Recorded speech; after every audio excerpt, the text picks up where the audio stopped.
Hey there, nonprofit lifers. It's Bill Pelusi here, welcoming you back to the Nonprofit Life channel. Today we're diving deep into the nonprofit world, decoding those essential terms every board member should know. And for those of you who love a good myth-busting session, stick around till the end. We've got a bonus segment that's going to set the record straight on some common misconceptions about board service, and I know you've probably heard them all. Ready to get started? Let's jump right in. First up, governance and board structures. These terms lay the foundation for how boards operate and make decisions. Ad hoc committees. So these are temporary task forces formed for specific, often urgent tasks. Authority. The power the board holds derived directly from the organization's foundational or governing documents. Executive committee, which is the board's inner circle making decisions between full board meetings. Again, on an executive committee, it may not have the authority to make decisions, so check your bylaws because that'll clarify that terminology and actually the authority of the executive committee. So another term is ex officio. This means members serving due to their position bringing expertise. So they're ex officio on a certain committee. A board president may be ex officio on all committees. Again, check your bylaws. Governance review is a periodic evaluation of board effectiveness. This is highly important to conduct on a regular basis just to make sure that things are moving along, the board knows its responsibilities and can move forward as a group and as a governing body. So speaking of governing body, this is the group that's responsible for financial oversight and policy making. Then we jump into nominating committee. So this group selects board candidates, ensuring the right mix of skills. They go through a nominations process as per your bylaws, and they work through the election process. Parliamentary procedures, their rules for conducting meetings. Proxies. So these are folks on your board that vote on behalf of another. I often discourage this. I think that anyone that's on your board shouldn't have a proxy on their board. They should be someone that's informed, that's there at the board meetings at all times. But proxy voting does occur, and if it does, make sure that they're fully educated as to what's happening at the board level. The next term is quorum. This is the minimum number of members needed for decisions. This will be in your bylaws. Resolution, which is a formal statement of a decision by the board. It's usually made by a motion. Robert's Rules of Order is a guide for conducting meetings. So money talks, right? Let's dive into the financial side of nonprofit boards. These terms ensure the financial health and transparency of the organization.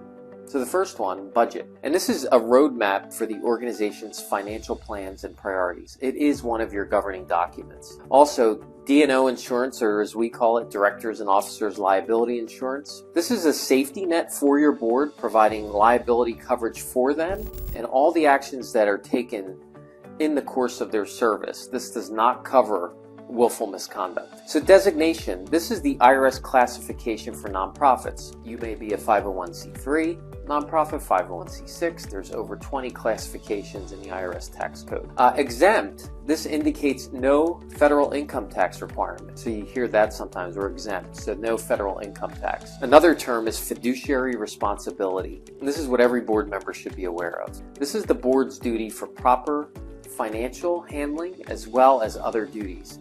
There are three typical duties, and these are the duties of care, loyalty, and obedience. So you've all heard of GAAP. These are generally accepted accounting principles. So if you hear that in a board meeting, you'll know it's generally accepted accounting principles. Insurance coverage against potential risks. Liability. So this is legal responsibility for actions. So as a board member, you take legal responsibility for your actions. So reserves is another term that comes into the financial landscape, and these are funds set aside for future use. These are things that you can do in terms of capital planning, in terms of launching a new service. It could also be used in times of trouble.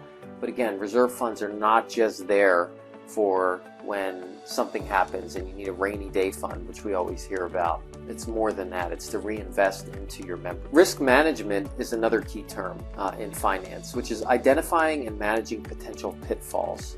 Looking at your budget, looking at your financials, looking at your projections. Where are the pitfalls that can come into play? So when we look at meetings and documentation, that's another area. Ever sat in a board meeting and wondered about its structure? So let's unravel the mystery behind board meetings and their documentation. So the first thing is an agenda. You need an agenda. I always say no agenda, no meeting. So if somebody shows up without an agenda, there shouldn't be a meeting. The agenda is the roadmap for your meeting, ensuring all critical topics are covered. Next one is the board book, the board member's Bible, containing all essential documents. Confidentiality, this is keeping board matters private. So at a board meeting, there should be confidentiality. It should be expressed and told to everyone that's sitting in that board meeting. Consent agenda, so non-controversial items are approved all at once. So when you put your agenda together, there's like committee reports and financial reports and other things that are in your consent agenda. So these are items that you're not going to talk about, you're going to approve all at once, and then you're going to move on with board business. So you don't have to sit through committee report, committee report, committee report. There is an opportunity as a board member to pull something out for discussion. So you can say, we approve the consent agenda, but we're going to pull one item out. So the next is due diligence. This is extremely important for board members. You'll hear a lot about this. This is the care that board members must take in their roles. Extremely important. And these are their fiduciary roles, which is duty of care, loyalty, and obedience that we talked about earlier. Next is evaluation. So review of performance against metrics. So you should evaluate everything that you do. You should measure everything that you do. And if you can't measure it, don't do it. So another key term is executive director, person at your board meeting if you do have a paid staff person. So this is the chief paid staff position within your organization. It can be CEO, it can be executive vice president, executive director. There's a lot of key terms. Executive session is another key term. It's a private board meeting. You can take a look at your bylaws and see how executive sessions are noted. Typically, minutes are not taken during executive session. You usually break out of a normal board meeting, go into executive session, and come out of executive session. There's other rules around the time you enter, the time you come out, and as I mentioned, minutes are not recorded during that time, but if there's any key actions, they should be noted in your minutes. So financial statement. This is a snapshot of the organizational's financial health. You should see your financial statement so that you know the financial health of your nonprofit. Form 990. So this is your informational form 990. This is an IRS form for nonprofits. Foundation. So if you're a foundation, you're an organization that accepts charitable contributions. So not all organizations are labeled foundations. There are membership organizations that are 501c3 in the tax code, and they are membership organizations and also can accept charitable contributions. So any 501c3 organization can accept charitable contributions. So goals, if you have a strategic plan or if you don't, it would be great that you did have a strategic plan. Goals are the intended achievements for the organization. Governance, that's another key term that you hear all the time. What is governance? The board's authority to act and establish policies. Governing documents, we talked about that earlier. These are documents outlining the board's powers. So that includes your bylaws, your mission statement, your budget, your policies. There's about 6 of them that I would include as governing documents. The next piece is grassroots advocacy. And this is mobilizing members to influence government. Typically, you don't see a 501c3 doing this unless it has, it could do limited lobbying. This is typically any designation that's not a 501c3. But again, a 501c3 can do limited lobbying, and you can actually expand that with another form that you can file with the IRS. Independent contractors, so many of you may have this. This is someone providing services without employee status. You typically issue a 1099 to them. They're not employees of yours.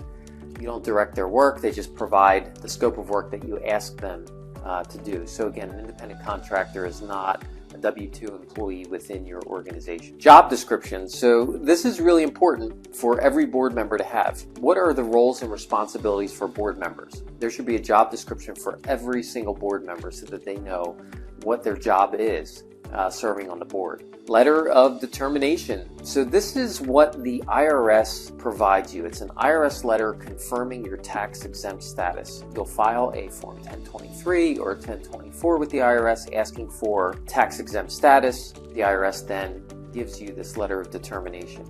Lobbying. This is influencing legislation. So management, we talked about governance, and that's the role of the board. Management is the role of your executive staff team or your professional staff team. This is day-to-day operations of the organization. It is extremely important to make sure that governance is separate from management and that there is a clear line there. So manual, you could have a policy manual. It's a collection of policies and procedures, and I would recommend having two. One is a policy manual, the other one is a procedures manual. The policy manual is the wisdom of the board, and these are policies that you approve at board meetings. Procedures are interpretations of those policies by your professional staff team that's in a different document that leads to the execution of those policies or enforcement. So a meeting, really easy, when the board comes together. Membership. This is joining an organization. If you have members, they join your organization. Some of you may not have any members. They're key stakeholders. There are other terms for them.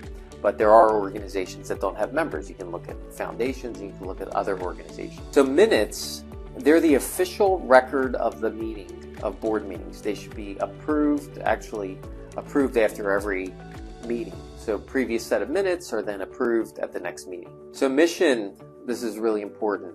Mission, the organization's purpose. This is the reason that you exist, and it should be very clear, and it should really speak to the why of your organization. Motions. So you make motions at the board meeting. These are Robert's Rules of Order, typically procedurally, and these are proposals for action. You would say, hey, I move to accept the financial report. Someone seconds that, and then the president or chair will say, everybody in favor, say yay.